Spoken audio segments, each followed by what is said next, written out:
Yeah.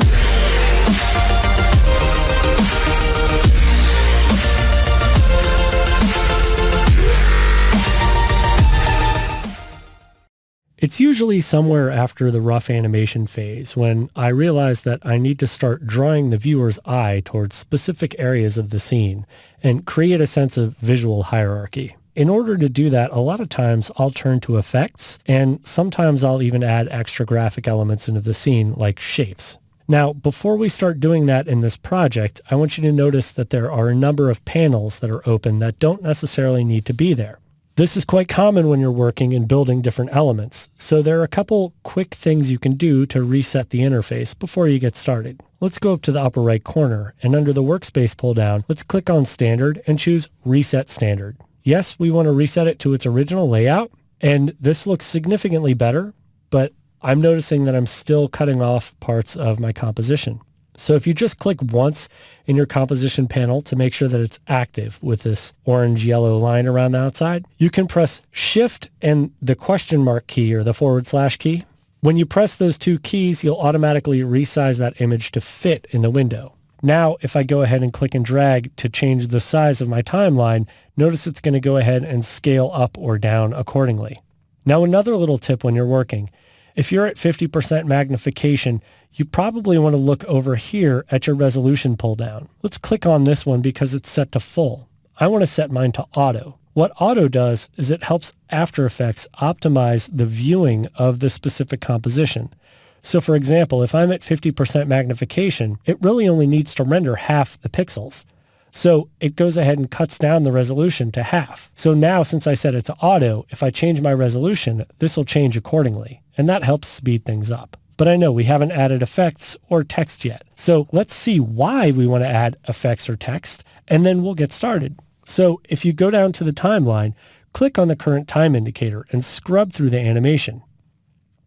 At around 5 seconds, I can see that I have this kind of cool graphic look that's built through the scene. But now when we move down to our little end here, we have training that's popped up and day one that's sort of off to the side, and then our sort of bug logo in the corner. Well, I want these words to pop off the background a little bit more clearly because I have all of this visual noise that's created from all these different bleachers.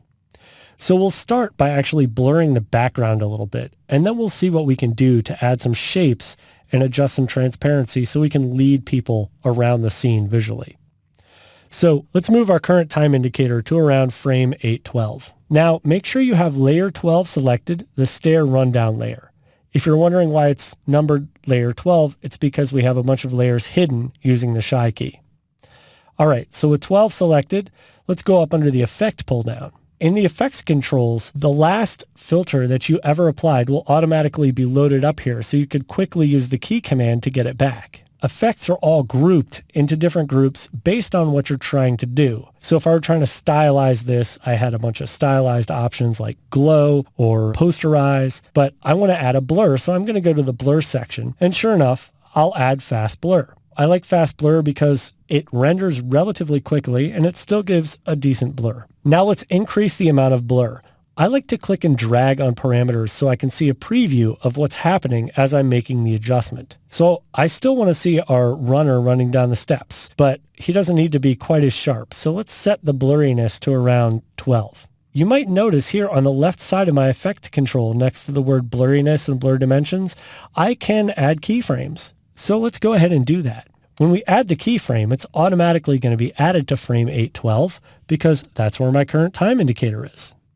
Now, I don't want this layer to start this blurry. I want to see the layer clearly and then have it blur in. So if we scrub through our animation, you can see I'm going from this blue into this open scene. So right here at the transition at 8 seconds is where I want the blur to start. Now I know these layers begin at 8 seconds, so I'm going to go ahead and click on layer 3, the training layer, and I'll press I on my keyboard to make sure that I'm at the end point of that layer. Now let's reselect our stair rundown layer, and we can change our blurriness parameter from 12 to 0.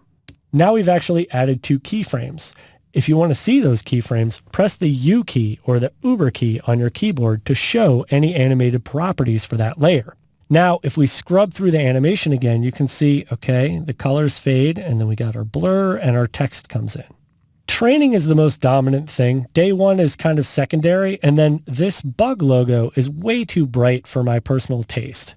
So let's go ahead and scrub to the colorful area here and adjust the brightness of our H+ logo. So I'm going to click right on that logo in the comp panel, and notice I'm having a hard time selecting that layer. So if we go to the timeline panel and click on layer 2, now it's selected.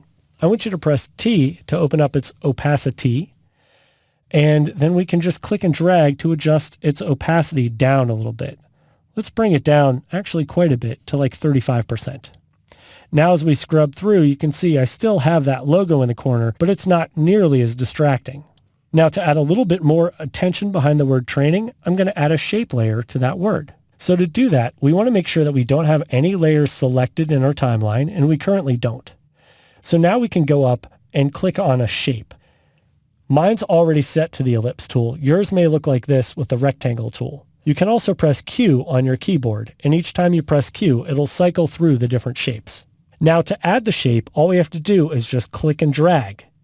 So as I'm dragging, I'm determining the size of the shape. I want it to fill right over top of that training word. Now since I can't see what's going on, I'm just going to go ahead and let go with my mouse. The color of my shape is this color because of the fill setting up here at the top. The last time I created any graphic element in After Effects, it was that color. Yours may be white or another color. So if you want to change the color, just click on the color square and choose a different color.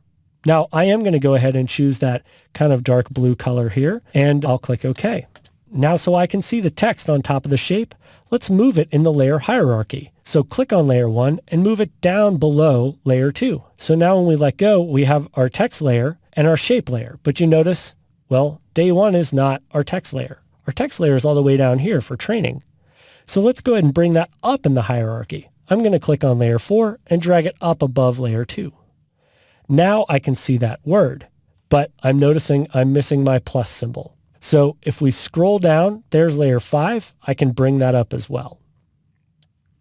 Okay, now we have the word training over top of our shapes. I'm having a hard time seeing what's going on, so I'm going to press Shift-Command-H to hide any handles of any layers that we currently have selected. Now we can select layer 4 and adjust its opacity down because I find it's a little flat in its appearance.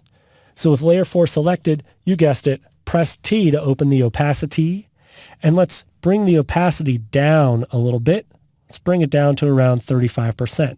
Now I want this to fade in with the word itself. So if we select the word training and press the U key, we can open its keyframes. Now to quickly navigate in the timeline, I'm going to press J to move back to the previous keyframe, and then I'll set a keyframe for the opacity of our shape layer.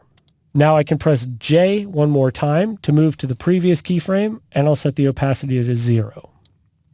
You can quickly navigate between keyframes using J and K. J moves you earlier in your timeline, so an earlier point in time, and then K moves you later in your timeline or downstream from where you are. So we're almost finished. Now all we need to do is preview our animation. A lot of times I like to go ahead and just scrub with my current time indicator. That way I get a good general idea as to what's going on.